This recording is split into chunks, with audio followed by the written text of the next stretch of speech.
This is the Patriots Drive Podcast. We are all Patriots. Where we discuss, analyze, and answer questions to all things happening in the NFL and with our New England Patriots. Now, here's your host, Cole Kelly. Let's go!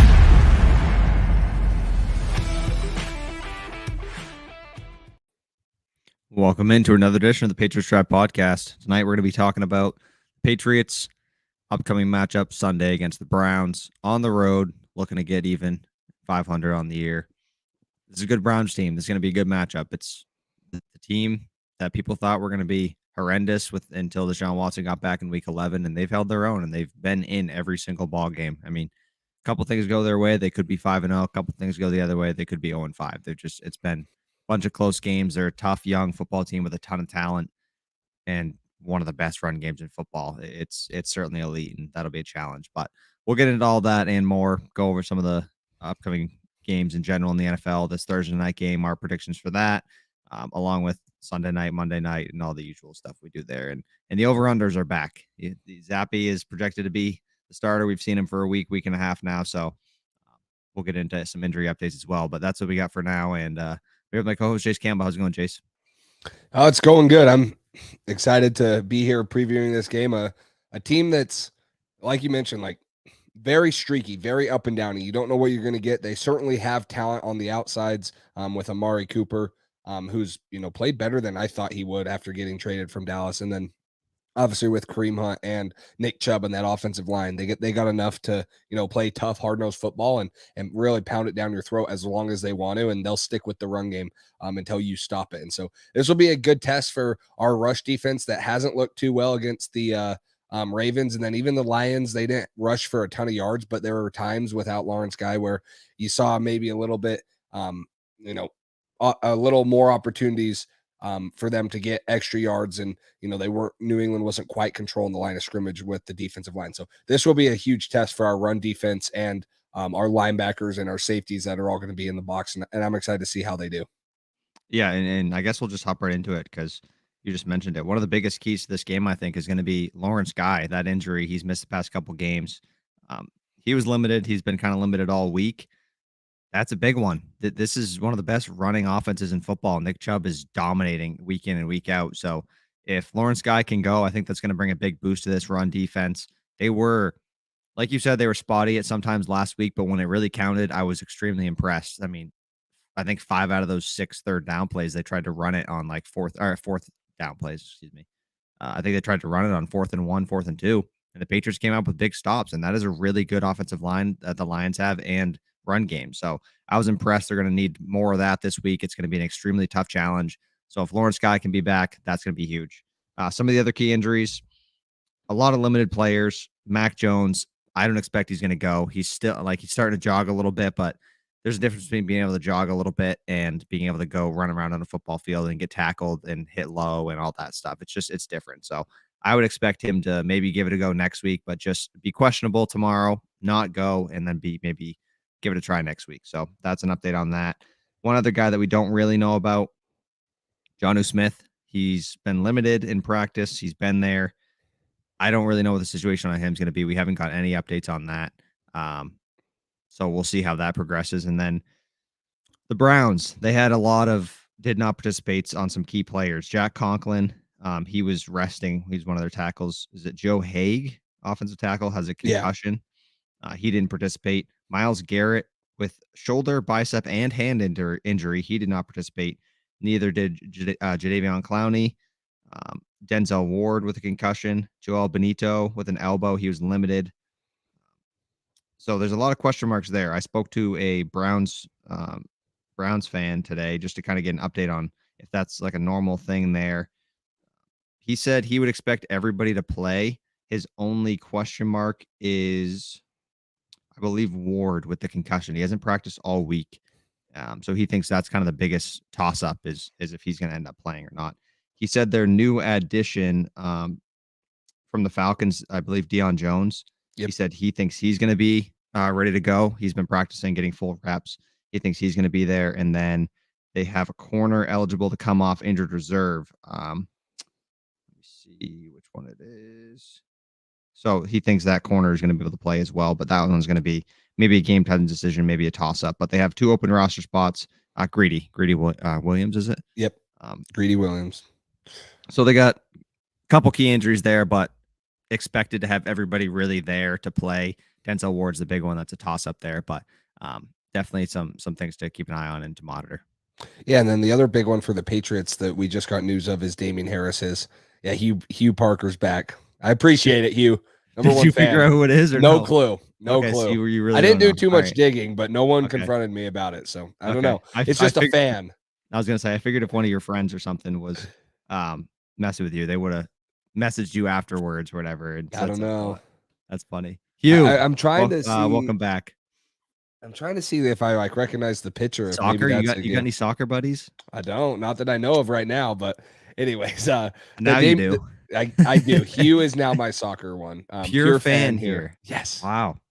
I like it. I love it. So they appreciate it, Hugh. But Damien Harris, the injury to him, obviously hamstring, not the injury news that we wanted to hear from him coming out of the game. Supposed to miss multiple weeks. And this opens up an opportunity for Pierre Strong, like we mentioned. I expect him to be activated, and then Ty Montgomery will be coming off of IR here shortly. He'll be eligible to come off of IR here shortly. We don't know when. Belichick said he doesn't expect him to practice. So I don't know. Some people think that's like a long-term injury. But yeah, like you just mentioned on Damien Harris, he's been limited in practice. I don't think there's any chance he goes. I don't think they should risk it. They just elevated Kevin Harris to the 53-man roster, or promoted him to the 53-man roster. That's not a great sign for Damien's status. So I'm assuming it's going to be either JJ Taylor getting elevated as well, or just Ramondre, Pierre Strong, and Kevin Harris as the 3 active on game day this Sunday. Yeah, and honestly, with the hamstring injury that he's dealing with, or the leg injury, I just am at the point where I almost feel like they're going to sit him until the bye week and then have him come back for the Jets game. Dealing with a hamstring injury, you bring him back too early, a chance of re-tearing it, a chance of it getting worse. I'm under the impression that you're going to see a ton of Ramondre, which is great. He performed incredibly last week. And then you're going to get a ton of Pierre Strong. And, when or if Ty Montgomery comes off, and then Kevin Harris or JJ Taylor, you're probably going to see those guys split some carries and, take the load off of Ramondre Stevenson. But I don't expect Damien Harris to be, going here this week or the next 2 weeks, in my personal opinion. Now, maybe he does come back, but that'll be a big loss. I mean, he's a good change of pace back for the Patriots. And he, when he's, going, and this offensive line is, playing to their best of their abilities, I think that he is one of the most hard, physical, downhill running backs in the league, and he wears on a defense, third, fourth quarter, when it's crunch time and you need those extra yards. He just seems to get better and better. And so that will be interesting to see how that changes the offense, because not that Ramondre isn't capable of doing that, but he's more the elusive back that can make guys miss, forces missed tackles. And Pierre Strong, similar to that too, coming out of college. So I'm excited to see Pierre Strong, though. I will say that I think that he's due to have a big game in one of these games. And he's so explosive with his 40 time and how elusive he is, that he might just break off a couple and then blow the top off of a defense. Yeah, I think it's going to be interesting to see how that plays out, the roles there, how they split the touches. But I agree. I think they're going to play conservative with Damien. I mean, I think the fact that he's back at practice already and just being limited, I think it's a good sign as far as hopefully it's not something long-term. But you look at a guy like Keenan Allen. He hurt his hamstring week 1 on the first drive. He hasn't played yet. He re-aggravated the injury late in practice last week, trying to push it to play. He's questionable for this week. It's just those things, you don't mess with those. You don't mess with hamstrings. Those things can switch up on you pretty fast, and they can extend your timetable much, much further, and it can just be something that nags all year. So that's something you really want to make sure it's not something you're playing through. You want to make sure you recover fully, get back, and then you're good to go so that you don't re-injure that throughout the season. So that's going to be a big thing. Ronald here says, I love the Patriots uniforms with the red jerseys and white helmets. So clean. I looked at more pictures, trying to pick some out to do some retouches with the end of the week this week. I love them more and more every time I see it. Any videos I've seen, any pictures on Instagram of people, they're awesome. They're awesome jersey combination. So I hope they move to those more long term, because everybody wants it. Yeah, Carlos asks, "What's up, guys? How you doing, Carlos? What do you think it would say about Damien Harris's future with this team if Kevin or Pierre go off?" And this is interesting, and I'll let you answer it. But I was under the impression that it's going to be very unlikely that Damien Harris comes back because I think he's going to demand more money than what the Patriots are willing to pay him. So I think that this is a step in the wrong direction for those people that want to see Damien Harris re-sign with the Patriots. Now, maybe this is a blessing in disguise where teams are maybe going to fall off of him and he's not going to have quite the year. So maybe he can re-sign with the Patriots. But if Pierre Strong or Kevin Harris come in and they are running, like we saw Ramondre Stevenson come in last year and run as a rookie, I think it's just even more writing on the wall that Damien Harris probably is not coming back in the offseason. I'd have to agree. I think already you're seeing Ramondre be a guy who is just better at right now. I feel that way. He's more fit for a 3 down role. Damien Harris, if you think about it, he has injuries every single year that hold him out for a quarter of the season at least. He can't stay healthy. He's a great back. He runs so physical, and you can understand why he gets injured. It's just I don't see it being something that the Patriots are interested in long term at the end of the season. They got Ramondre. They got two guys that maybe one of them shows something and they like. Ty Montgomery, you don't know what the deal's going to be with him. I'm pretty sure he's on a 1-year deal.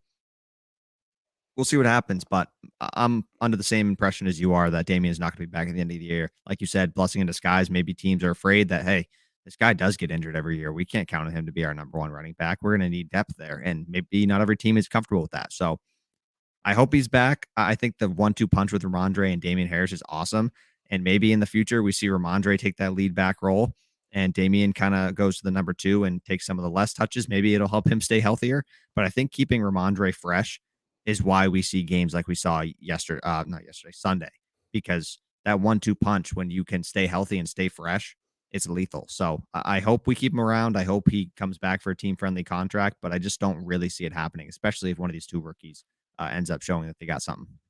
Yeah, and I love Damien Harris too, but I think that Patriots fans are going to fall in love with Pierre Strong. I've been accustomed to seeing him tear up the FCS at South Dakota State and his workout at the combine and everything. I really do think that if he comes in and the more he plays, the better he's going to get, the more Patriots fans are going to fall in love with him because he is explosive. He's one of those guys that's a smaller school running back, and you see one or two of these guys, I swear, every year just pop up out of nowhere, and someone drafted him late in the draft. You saw James Robinson for Jacksonville, and he's made a good little career out of him there. I mean, most of the running backs nowadays are guys that come out of the late round, Philip Lindsay, undrafted guys, and they end up having good, solid careers because the running back position is so hard to play at an elite level for a long time. And so I don't want to see Damien Harris go, but I think that it's more likely now that he's going to go. And at the start of the season, I really did think this was his last year. So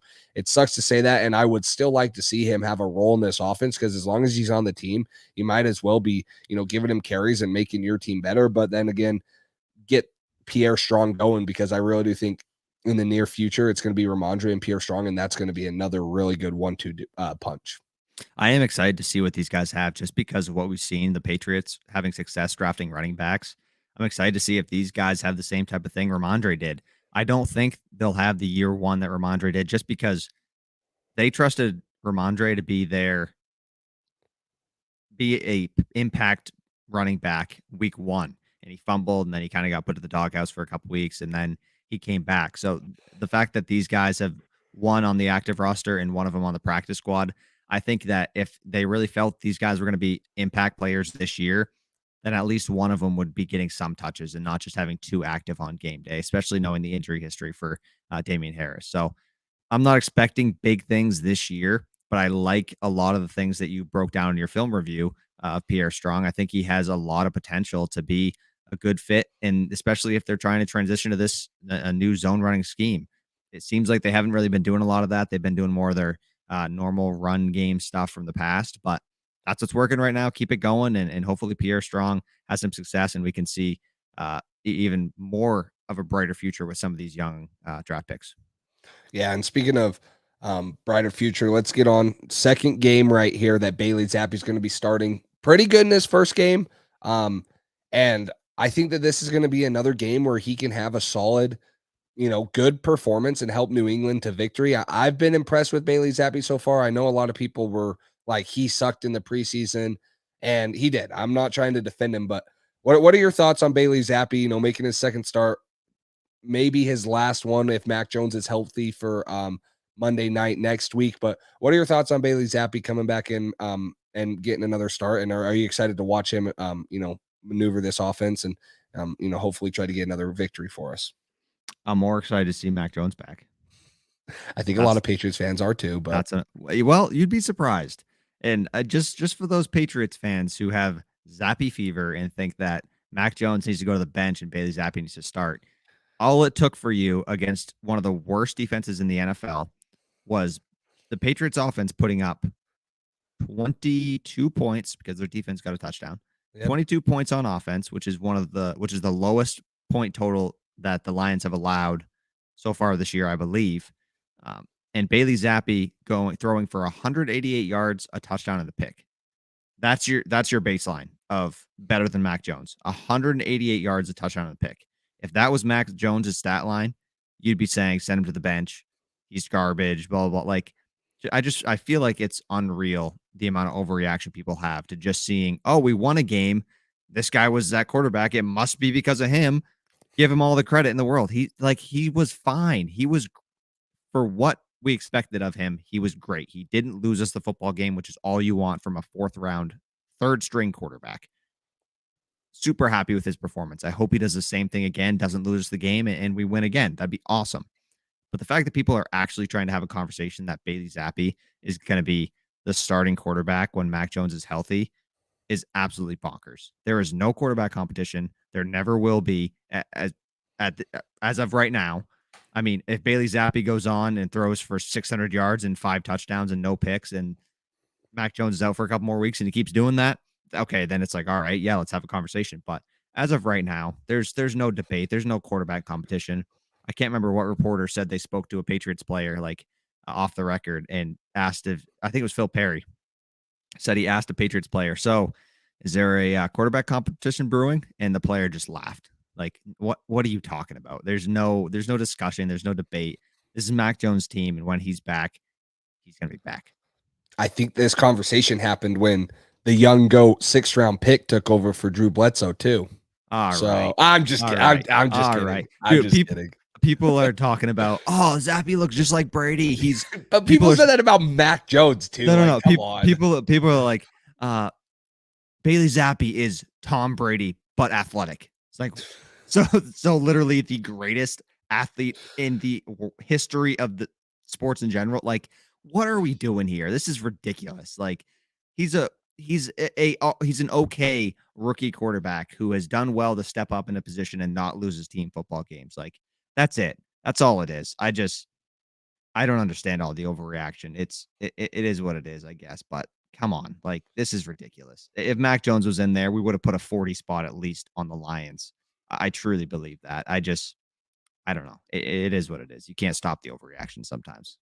You really can't. People jump to conclusions a little bit too much. So, but no, I agree with you. I'm excited to see Mac Jones return, but I'm also excited to see Bailey Zappi go out there. I think he had good control of the offense, and it was a very dumbed down game plan. Simplified, and I think that you're going to see something similar. I mean, this is a lot better defense than, most defenses are better than the Lions. So they're probably going to have to do a little bit more offensively. You're not going to be able to get 5 field goals in the red zone and expect to win this game. And I hope the defense plays great, and I think that they can, but I don't think you can hang your hat on, not scoring probably 21 points on offense and winning this game unless you just have another masterclass by the defense. So you're going to have to see Bailey Zappi do more. You're going to have to see the defense stop the run. I mean, we all know Jack Jones, Jonathan Jones, guys like that are definitely capable of slowing down the passing attack, which is not elite, but good enough to beat you. And so stopping the run, I think controlling the clock, I think that's what Cleveland's going to want to do. They're going to want to control the clock with the running game. They average about 36 rushing attempts per game. That's second most in the NFL. You guys think New England runs the ball a lot? They only run it 29 times per game. So you're almost getting 7 more rushing attempts per game by Cleveland. So they want to slow the game down. They want to speed the game up by slowing it down for them. They're going to probably try to get the clock not to stop. They're going to take 5, 6, 7-minute possessions down the field and try to put points up and then get you off the field fast on when they're on defense. So this is going to be an interesting game to see how the Patriots come in and how they attack it offensively, and what the game plan is this week with Bailey Zappi and how they're going to maneuver that, and hopefully get some points on the board instead of field goals. So yeah, and I mean Jacoby for the Browns also can do some stuff with his legs a little bit. So he had 32 rushing yards against the Chargers this past week. He had 43 against the Jets a few weeks ago. So that's something you got to watch out for as well. Along with the passing game and the running game, you got to try to keep him in the pocket a little bit. He's not Lamar Jackson. He's not anything like that, but he can move around a little bit. He can create. He's done well so far to be a game manager, not lose the team many games. And when you have a running game that's that good, play action off of that is going to be insane. It's going to help your quarterback out a lot. So that's one thing. And then Amari Cooper's really good. He's been a little bit streaky, but it is what it is there. This run game is really going to be the whole thing. If they can stop this Browns run game or contain it, that's the key to the game. That's going to be it. And we'll see if they can do it. They did a great job against the Lions for the most part, but this is even better than the Lions. I mean, Nick Chubb is the best back in the league right now as of just performance this year. He's done absolutely incredible. So that's going to be a big challenge for this Patriots defense for sure. He's averaging 118 yards a game. I mean, that is elite through 5 games. If you're going to average over 100 yards a game, that's Jonathan Taylor. That's Jonathan Taylor-esque last year. The only guy that's averaging over 100 yards per game with him, Saquon Barkley, and he's having a great year too. But he's got 7 touchdowns on the year in 5 games. I mean, when they get in the red zone, what they're going to do, they're going to stick with it, and try to run the ball down your throats. And I think that they've looked at New England, who hasn't looked horrible on the in the run game, although they've allowed, and the Ravens game skews this, they've allowed 162 rushing yards per game over their last 3 games. The Ravens game skews that a ton. They only had right around 100 for the Lions, but this is a team that very easily can put up big time numbers rushing the ball. And although I do think that they're going to have to throw the ball effectively and get their play action game going to win this game, if Nick Chubb's popping off for his 6.1 average yards per carry, if that's what he's averaging against the Patriots, it's going to open up a ton of play action passes and a ton of different things for the offense. So that's what worries me. It's not only, hey, this team is capable of putting up 200 yards rushing. It's they can put up 200 yard rushing, and then they can put up 200 yards passing because of how much commitment you have to have to the run game. So that's another big thing that you're going to be looking for. And then how New England uses their safeties, because you've seen a lot of safeties, Jabril Peppers, Kyle Duggar, playing in the box a ton. And this is going to be big boy football. This is going to be, ground and pound. You got to get your big boy pants on. You got to be able to deliver a blow, and you got to do it over and over and over again. And I don't think that I would be afraid of having Kyle Duggar do that, but maybe not at a consistent basis. So are you going to see more Jawan Bentley? You're going to see more Raekwon McMillan? What's going to be the personnel packages to stop the run, and how are they going to do it? There's going to be some creativity. And then obviously with more backers you bring on the field, the less secondary guys, and that opens up more in the passing game. So I'm really interested to see how Bill's preparing to stop this rushing attack and what personnel packages he's going to be using. And if you look at last year, without Nick Chubb or Kareem Hunt, I think it was Dearness Johnson, was it, for the Browns? That ran all over us that first drive. He just ran all over us the first drive, and then the Patriots shut it down afterwards. But Nick Chubb is a much, much better running back. So it's going to be an extreme challenge. And I am excited to see how Belichick neutralizes that. But they have weapons. Njoku, he's been doing great this year. Amari Cooper, they got some people in the passing game.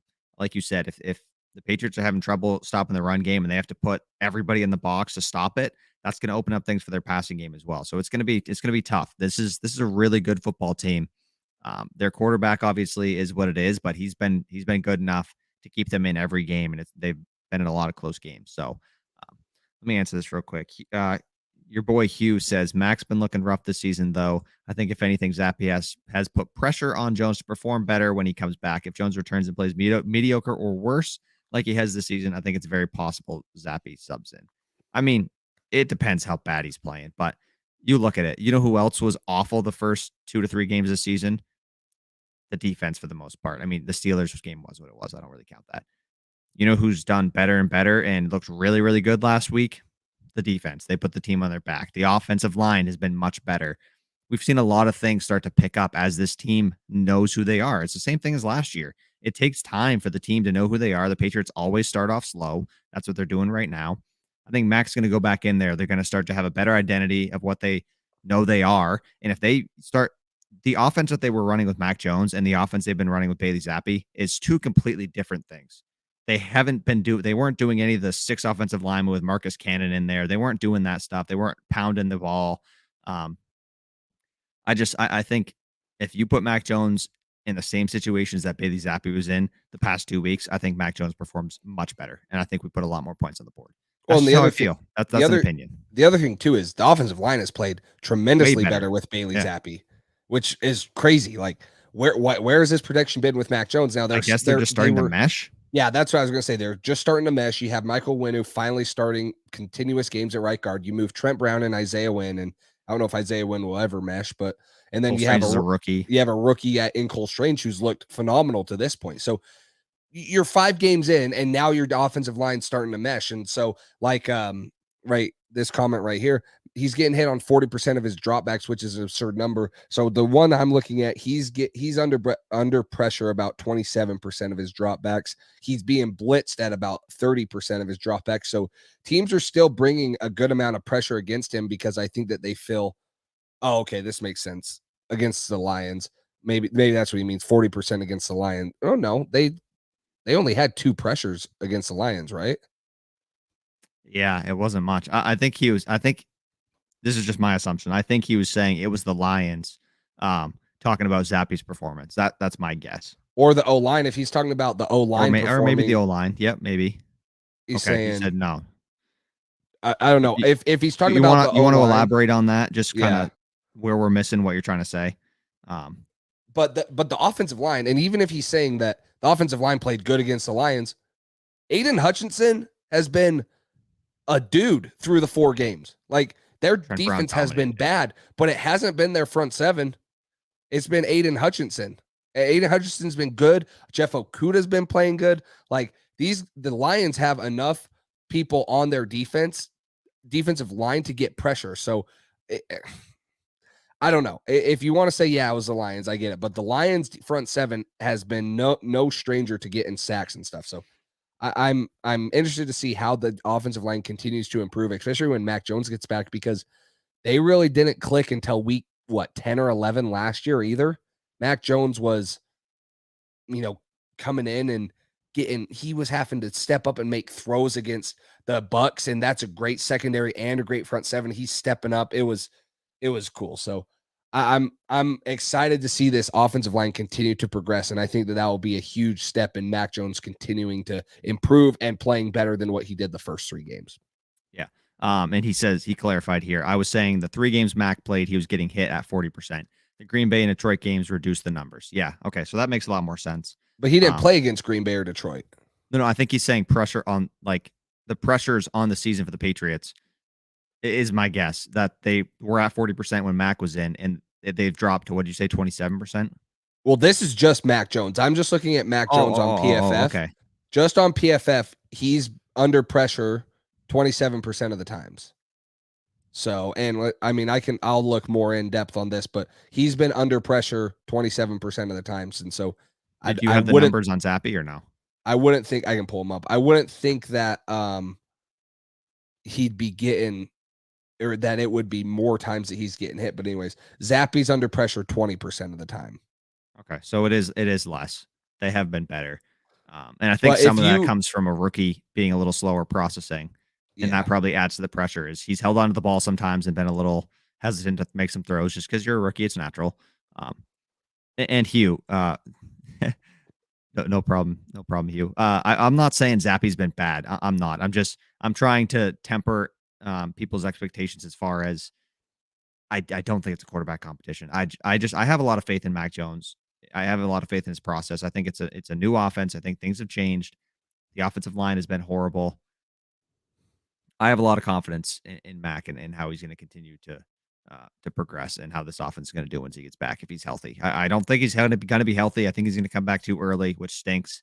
I'm worried about him in his long-term health this year. He might be dealing with this all season, but I'm just hoping that he doesn't come back too early, have a lack of performance because of the injury, and people are hating on him. And that's kind of what I'm concerned is going to happen. Yeah. The other thing is what I think I saw a week or two ago, the Patriots had allowed the least amount of pressures through their offensive line, which seems ironic to me because I feel like our offensive line has not been keeping Mac Jones clean in the pocket most of the season, but they had given the least amount of pressure. So I don't know, maybe that's a contradicting stat and I saw that one wrong, but the Patriots offensive line has looked significantly better. That's the point. The bottom line, way better. And Mac Jones has had his struggles. Yes. If you guys haven't seen the film review I just did on Mac Jones, go watch that because I don't think it's all on Mac Jones. The offensive line has played bad. There's been a couple of, obviously missing Jacoby Myers that 1 week was a big loss for him. And that's his favorite target. Hunter Henry has not been as involved as he was last year.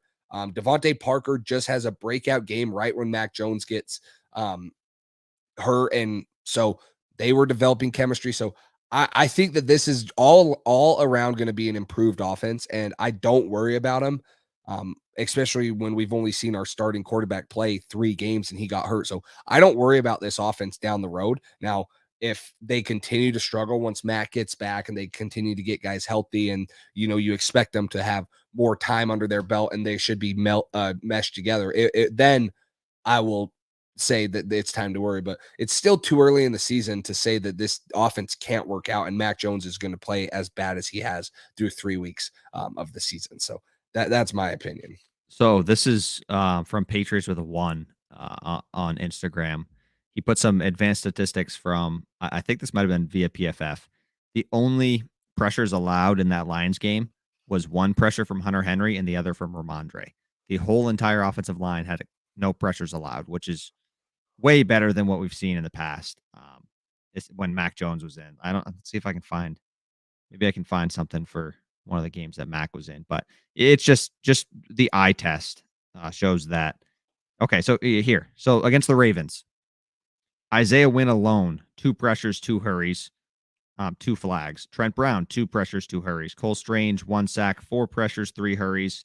Michael Wynn was clean. David Andrews, 1 sack, 1 QB hit, 3 pressures, 1 hurry, 1 flag. So, I mean, that is like, what is that? 10 to 15 hurries alone in that one game, as opposed to 0 allowed from the O-line.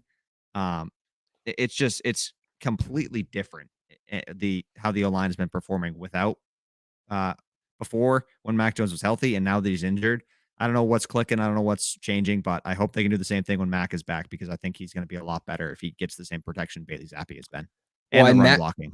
I'm looking at it. Mac Jones got pressured 11 times in both the Ravens and the Steelers game. He got sacked twice in the Ravens game. He got 8 hurries, 1 hit.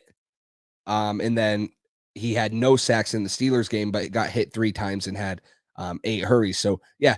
And, yeah, I guess you're not getting sacked a ton, which is a good thing. But those hits and those hurries are going to alter how Mac Jones plays. I guarantee you, a quarterback does not want to have to step up with a 300-pound defensive lineman coming down your face every single play. So the offensive line playing better will definitely improve Mac Jones' play. So if it's because of Zappy, okay. I mean, I think Mac Jones is like that too, but I guess not. Maybe the O-line likes Zappy a little bit more.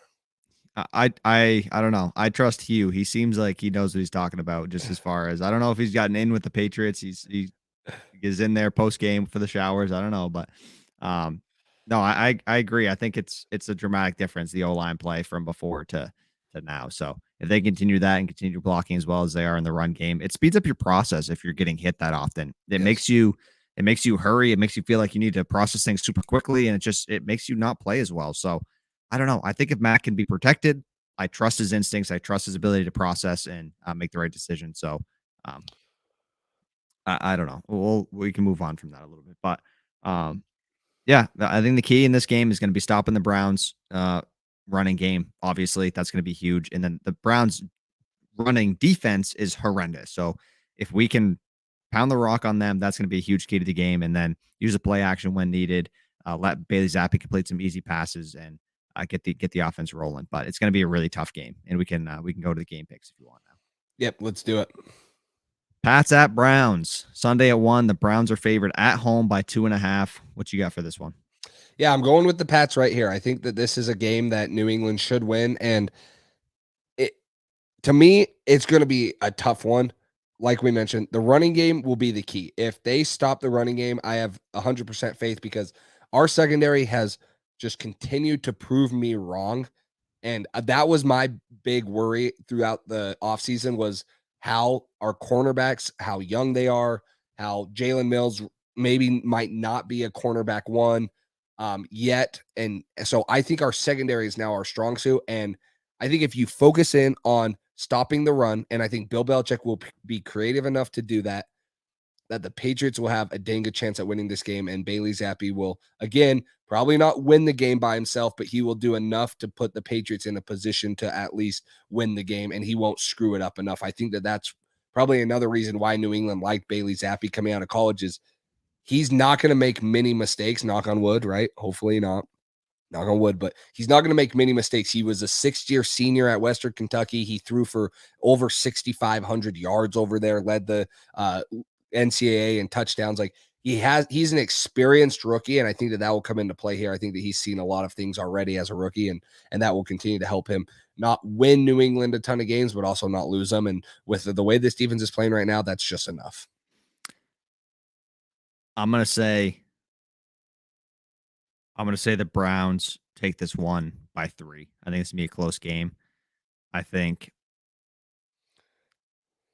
the Browns defense, even with the struggles they've had, even with some of the injuries, is a much better defense than the Detroit Lions. I mean, they just have so much talent on that team. I'm going to say that our defense struggles a little bit stopping the run. I don't know if Lawrence Guy is going to be able to go or not, but I've seen one elite performance from our defense, and that was last week. I'd love to see it again, but I've seen 4 games of not great defense, 1 game of really great defense. I'm going to go until it starts becoming a trend. I'm going to go with it was a great game plan, a great game against Jared Goff. And I don't know. I don't have full confidence that this is for real yet. If they continue to prove this to me and show that they can stop a run game like this, then I'm going to be starting to get really excited about what this defense can be and that they can do something real this year. So I'm excited to see what they do. Hopefully they stop it. Hopefully they prove me wrong. But I'm going to say the Browns run game combined with they've been in every single game. It's been close. In that situation, I lean towards the rookie not being as ready for the moment as maybe some of these other guys, some of these other vets, and some of the players on the Browns. I think it's going to be a close one. I think it's going to come down to the wire. I think the Browns win it on a field goal late in the game. The other thing, too, that the Browns have not played a good schedule. Now, the Chargers that they beat last week was good. I mean, the Chargers are good, but they lost to Atlanta. They beat Pittsburgh. They lost to the Chargers. They did. But that's what I'm saying. They played them tough, and that's impressive. Okay. But they lost to the Falcons. They beat Pittsburgh, which we beat. They lost to the Jets without Zach Wilson, and Joe Flacco played good enough. And then they beat the Panthers by 2, and that game was ugly. Like week 1, that game was ugly. So, and I think I agree with you. The Patriots have had one all-around great defensive game, but you have seen them play good and great in pieces of the other games. First half of the Packers game, 43 yards from Aaron Rodgers. And I thought at times they played good against the Ravens. That's a tough defense, or that's a tough offense to go against. And obviously Lamar Jackson's a generational talent. So I think that you've seen pieces of the defense playing great. It's not like they've just been horrible throughout the first 4 weeks and they finally turned it on. You've seen pieces, and I think that that's something to build on. And that's why I say, hey, if you can just get a couple, the Browns offense is not good enough to beat the Patriots if they play, good sound football. I like Jacoby Brissett. I wish him the best as he was a Patriot, but I don't have much faith in him either. So I think that what gets him going is the running game, Nick Chubb. That's what gets Jacoby Brissett in a rhythm. And that's why I'm saying Bill Belichick's going to be able to shut him down, and he's going to be able to slow down that rushing game. And that's going to make it hard on Jacoby Brissett. So, yeah, I hope you're right. If we're going to play a schedule game, we've beat the Lions and we beat the Pittsburgh Steelers. So we haven't had the best either. But I see what you're saying about the flashes of like facing good teams. You know what I mean? One half is one thing, but then when you allow 200 yards through the air in the second half to Aaron Rodgers after allowing 40 in the first, it's like, okay, we got to play a whole game to win. And I hope they can put it together. They did last week for sure. They did great last week. The Lions had plenty of opportunities to score as well, though. Not touchdowns necessarily, but they went for it on fourth down a lot. They could have had some field goals. It was a shutout, though, but they definitely could have had points if they took them. They tried to go for it, and the Patriots, give them credit. They made the plays, and that's what I loved about last game is we have seen them struggle.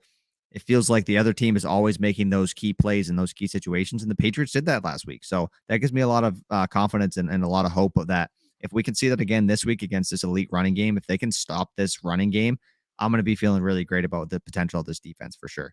Go ahead. The Patriots have played a lot better offenses than the Browns have. That's what gives me hope. This team, the Patriots defense, as young as they've been already, the Dolphins offense with Tua is looking elite. Tyreek Hill, Jalen Waddle, elite.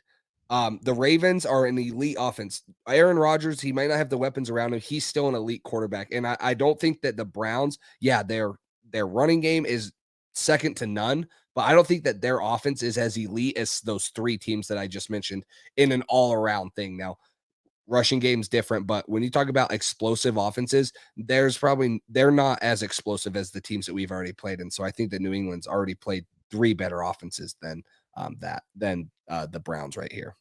What is going on with these comments? I don't know. Some freaking people trying to throw the illegal streams in our comment section. Jeez, get out of here. I forgot what I was going to say, but oh yeah. So you're saying the Panthers and the Falcons don't have elite offenses? Is that what you're trying to say? I mean, they're close, but they're not elite. I think they're pretty comparable to the Chiefs and the Bills, but that's. I mean, are the Jets? I think that the Jets play good, but are they elite? And then we all know the Steelers don't have an elite offense. I mean, with Trubisky, and so I am saying that they don't. I think that's a pretty fair point to make right there. All right, we'll move on. We're going to go to the player props after this. We kind of did this out of order of usual, but I just want to touch on the Thursday night real quick so nobody thinks we cheat. It's 0-0 right now. So Commanders at the Bears. Commanders favored by 1. What do you got in this game? Give me Washington right here. The Commanders. I like the story of Brian Robinson. I hope that he got the nod really today. Awesome. Started running back. I hope really that he goes off, but the Bears are not good at all. And I don't think Washington's much better, but Washington, we've at least seen their defense in the past couple years have been very good. And I think that the defense, although they're not as good as they have been, I think that this defense is going to cause Justin Fields and the Bears offense some fits. And so I'm going to go with the Commanders here. Yeah, I took the Commanders as well.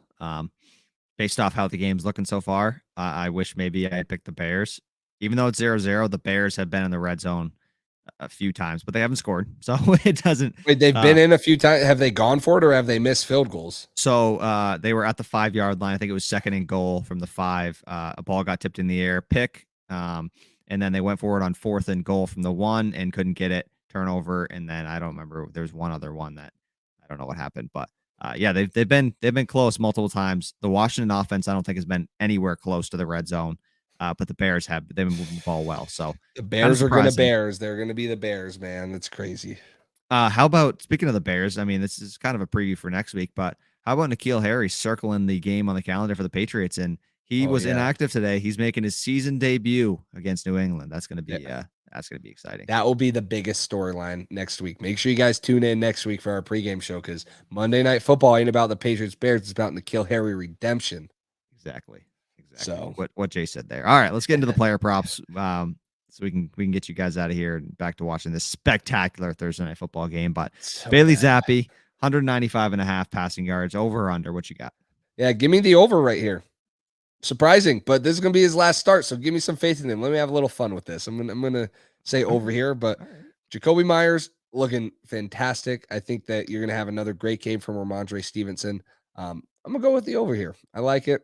I have faith in Bailey Zappi, probably a little bit more than I should, but this is Mac Jones's team once he gets back. But we'll give Bailey Zappi one more hurrah. Lead us to victory. All right. I like it. All these are presented by Underdog, by the way.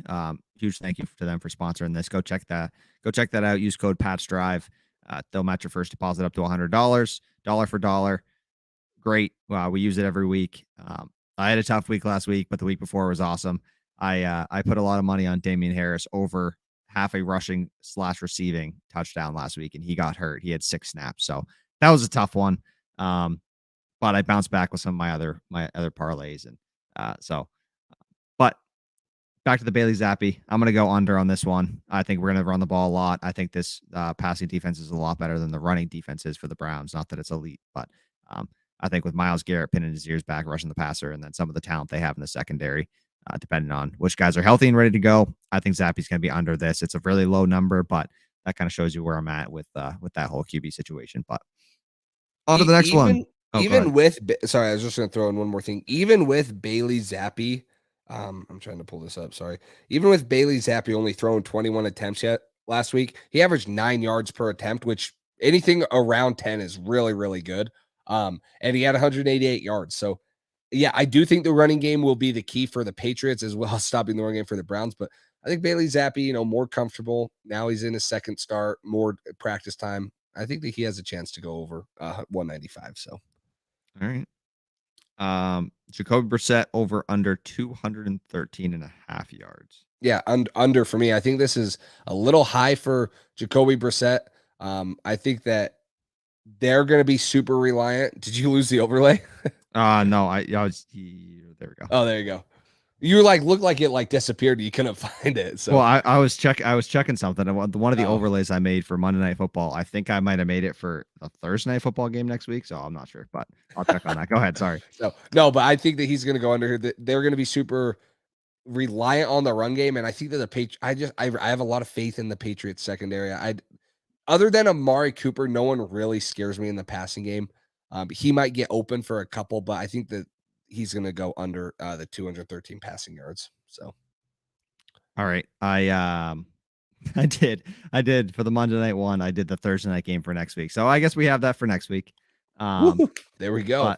But, let's see. So back to the player prop. I'm gonna go under as well, just because I think they're gonna have some success running the ball, and I think that Belichick is going to be able to contain Jacoby for the most part. Not that he's some special player, but he helped us win a couple games, so he's special.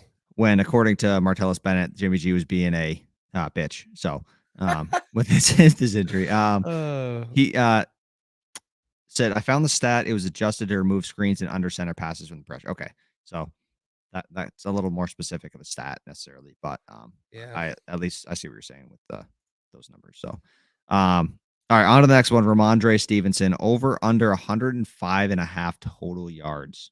That's a big number. It's a lot of yards, and it's total yards, so it's more appealing. But I don't think the Patriots want to give Ramondre Stevenson 25 rushes and 8 or 10 more throws. So I think they're going to spread the ball a little more. Now, don't get me wrong, he can easily go for this just rushing. If they give it to him 20 times and he runs like he's capable, but it's hard for me to say that New England's going to come in here and just use him as a workhorse back. You've never seen that with New England, any running backs. And so I think there's going to be a little bit of Pierre Strong here, whether it's JJ Taylor or Kevin Harris that gets activated. If they do, I think you're going to see a little bit more of a balance. They didn't have any other running backs active last week when Ramondre Stevenson went off. So that's going to be different this week. So I'm going to go under, but I think this is going to be really close. I really do think that he can, go over 100 or go over 100 easily, but I think they're going to spread out more. Yeah. No, I think that the Browns are going to know that the Patriots are going to run the football a lot, and I think they're going to try to keep him to under this for sure. It's a big number. But I think the one thing out of your point that you're missing is that there is 99 yards that you can go from the 1 yard line. So he doesn't have to have 25 carries. He just needs one carry for 99 yards and then a second one for 6, which I think he can do. So I'm going to go over. Just to be honest, I'm getting real tired of the lack of confidence with you in this football team. You chose him to lose. Shut up. It's getting pretty old. So move on. Ramondre, the stud, he's going over. He's going to have at least 120 combined yards. So get out of here. Get out of here. All right. That's crap. On to the next one. Jacoby Myers over under 73.5. We don't even have to ask Jace this one. We already know his answer. What am I gonna say? Under the Patriots. Oh crap! I chose over 195 Patriots. for Zappy. Of course, Patriots I'm picking over for stink. Jacoby Myers. Give me the over right here. The dude's our most reliable receiver, and when you got a rookie quarterback, you want to get it to your most reliable guy, and I think he's going to look at him a lot, just like he did last week. So give me the over right here. If I'm going over on 195 for Zappy, Jacoby's got to be doing something. Yeah, I agree with you there. He's got over this in 2 out of 3 games he played. The only one he didn't was week 1 against Miami. So I have confidence Jacoby's going to be a big target. So I'm going to say he's got the over on this as well. On to Amari Cooper. 53.5 receiving yards. What do you got? He's the only guy that scares me in the passing game, so I'm going to go over here. But I think New England can contain him enough where it's not like he's going to have 150 yards. But this is a pretty low number, and Amari Cooper's a pretty explosive receiver, and he's had, his fair share of games this week. So as good as the Patriots secondary has been the last couple of weeks, I'm still going to say that Amari Cooper is going to be the only reliable guy. He's going to be able to get over this number, so I'm going to go over. Yeah, he's had 2 bad games, and he's had 3 really solid games. I'm going to go over as well. He's had 17, 101, 101, 9, and 76. So he's been kind of boomer bust, but he's their only guy really in the receiving game outside of Njoku. So I'm going to take him to go over this as well. I think he's a talented receiver, and he can certainly make this up in one single play. So last one, Nick Chubb over under 97.5 rushing yards. I'm gonna start this off. I'm going to say over. It's a lot. I think they're going to put a lot of focus on him, but I don't know. He's very talented, and I think they're going to run the crap out of the football. I got to say over too. This sucks for me because I agree with you. He's so good, and I can't bet. We still don't know on Lawrence Guy. Is he officially in? Is he good to go? He's going to be questionable, right? He was limited in practice. We don't have a status yet, but I'm going to say he's questionable. It's a huge factor. It really is. It is. It doesn't seem like a huge factor because he's not like a elite defensive lineman, but taking one less body out and one experienced guy like that against this good of an offensive line and rushing game is huge. So I'm going to go with the over here too. I hate saying that because I hate giving up more than 100 yards to any running back, whoever you're playing, because that's killer. If you have one guy go off for 100, that's super hard to win a game, but he's really the backbone of this offense, and he's averaging at 118 right now, and our rush defense has not been stellar by any means, so I'm going to go with the over too. The only thing that makes me not feel 100% confident is this is going to be the entire focus of our defense. That's it. Yeah. Stopping Nick Chubb. That's it. Yeah. But I like your label for this overlay here. Cub, CUBB. I missed the H. Come on, no one sees that. I do. At least I didn't put like Justin Fields stat line, like looking forward to next week, like you did. All right. Okay. Unbelievable. Just kidding. Unbelievable. All right, moving on. This is the game of the week. I'm so excited to watch this. I'm not. This is stupid. I hate both teams. Why would anyone watch this? Okay. All right. So we'll move on to the next one. Sunday Night Football. Cole's a Chiefs fan. That's why he picks him every week. Okay. All right. I think last week was the first time that the Raiders, baby. Josh McDaniels in the Raiders. Actually, wait. What was the spread? It was like, I think 5.5 or 6.5 or something, and they won by 1. Yeah. Yep. Right. Carson Wentz's hands hurt. All right, so let's move on to next week, Thursday Night Football. No, go back. Get out of here. Bills at Kansas City. I'm going to start this one off. I'm going to say Bills win by 3. I'm on the road. This is a redemption game. Yeah. I think the Bills blow them out. I really do. I think that the Bills, and I screw the Bills, but this is a redemption game. This is everything they wanted. They're going back to Kansas City. They're favored there. They've been rolling. Their defense is getting a little bit of question marks because of the way they've performed without some of their guys. But the Chiefs did not knock my socks off by any means on Monday Night Football. They're coming off of a short week. They don't have to travel because they're at home. So that's a plus for them. But I'm going to go with the Bills here. I think that the Bills are the best team in the AFC until the Patriots beat them, only throwing it 3 times again. But I'm going to go with the Bills until then. The only person in that game that knocked anybody's socks off was Devontae Adams when he pushed that reporter down. And yes, literally knocked the socks off, and now he's getting sued. Yep, and he's on my fantasy team, and he's probably going to get suspended for a game. So that's awesome. I just traded for him too. This game is going to be really exciting to watch as far as just from a football fan perspective, but either team wins, and I'm upset. So I'm going to be upset either way. That's 100%. That's the thing that stinks. So next one, Cowboys at Eagles. This is going to be another good one. Eagles minus 6.5 is a spread. I'm going to take the Eagles to win, but the Cowboys to cover.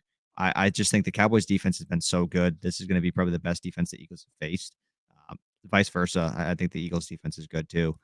That's a big spread for a division game with 2 4-1 teams. Even though Cooper Rush is the quarterback, he's the truth. So, come on, man. I'm going to have the Cowboys cover. He is not the truth. No, he's not. But he's undefeated. So he's the truth.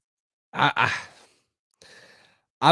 think the Cowboys, what they have done has been impressive without Dak. But I'm gonna ride the Eagles here, covering it. It's a conference game, and that's scaring me because these are always tough, fought, hard games. But Jalen Hurts is so hard to deal with. AJ Brown's good. Miles Sanders is good, and the Eagles defense has been really, really, really good. Almost one of the best in the leagues and stuff, forcing turnover. So maybe they're the team that can step in front and stop Cooper Rush. But I'm gonna go with the Eagles covering this spread. Who really is that guy is Micah Parsons. That dude is a freak. No, he's not. Matt Judon's that guy. You ever seen Micah Parsons win AFC Defensive Player of the Week? No. All right, guys. So that's it. That's it for today. That's it for today. Micah Parsons ain't ever won. Just saying. Look it up. Right. I know he can't, but he's never won. So. I mean, he went to Penn State. Yeah. Oh, well. Anyways, Monday Night Football is the last one. It is not Saints at Cardinals. That is next week's Thursday night. Just pretend that this is Broncos Chargers. Okay. Just everybody use their imagination. Yeah. We have to watch the Broncos on primetime again. Yeah. They are. The Chargers are favored by 4.5. I'm taking the Chargers to win and cover. And probably I'm taking the Chargers. I would take the Chargers to cover 8.5. 25. Oh, okay. Yeah. That's extreme. Yeah, I'm taking the Chargers. The guy, until the Broncos prove to me that they could score more than 20 points and they're a functional 20 NFL points. Team.